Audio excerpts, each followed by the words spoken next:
สวัสดีพี่น้องทุกคนทุกท่านที่เข้ามารับชมรับฟังแนวทางจ้าสวัสดีทาง FC ใหม่ FC เก่าจ้ามาพบกับแนวทางหุ้นห้างเซ็งเศร้าบ่ายจะแนวทางวันที่2 เดือน 3 มีนา2569จะมาพบกับแนวทางของแอดจอยคือเก่าตามเคยจ้าก่อนสิไปรับชมรับฟังแนวทางหุ้นห้างเซ็งวันที่2 เดือน 3มื้อนี้ก็สรุปแนวทางวันที่27 เดือน 2กันก่อนจ้าห้างเซ็งรอบเศร้าแนวทางเด่นไฮ4กับ3พ้นจ้า80301สำหรับหุ้นจีนห้างเซ็งแนวทางบ่แตกต่างกันเลยเนาะที่27หุ้นจีนกับ03เสายันบ่ายเลยสำหรับ03ห้างเซ็งของเฮาถือว่าปังจ้าหุ้นจีนกับหุ้นห้างเซ็ง03คือกันออกผลสำหรับ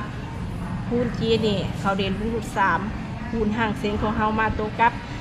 30จะเน้นพิษโต0เน้นแต่40เนาะสำหรับ3เน้น36 37ฟังคือเก่าเด่นซ้ายรุ่น3ของเฮามา0บน0ล่างเนาะ80301สำหรับแนวทางรอบบ่ายมาออกรอบเช้าเต็มจ้ะ0301เต็มตรงเลยสำหรับรอบบ่ายจะเด่น0กับ9พ้นจ้า0 5 4 5 2หาบนหาล่างจับคู่พลาดไปจะ0 5อยู่หลักร้อยเนาะสำหรับรอบบ่ายถือว่าพลาดไปสำหรับแนวทางที่2มื้อนี้ตามรุ่นกันต่อจ้าห้างเซ็งรอบเช้าแนวทางมื้อนี้เด่นให้2กับ1จับคู่6 6 2 2 5 5 2 2 7 7 2 2 0 0 2 2 4 2 4 4 2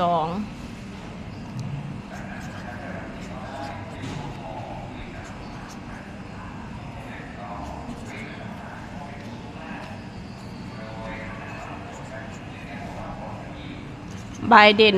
6กับ5จับกูเด่น6วิ่งรุ่น6จะมี6 7 7 6 6 2 2 6 6 1 1 6 6 0 0 6 6 4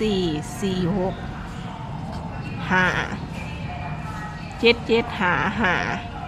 2 2 5 1 1 5 6 6 5 0 0 5สำหรับโต้นเน้นจ้า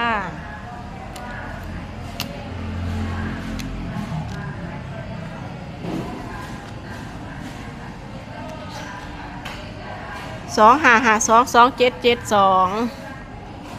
6 0 0 6 6 2 2 6 1 7 7 1 1 2 2 1 2 0 0 2 2 7 7 2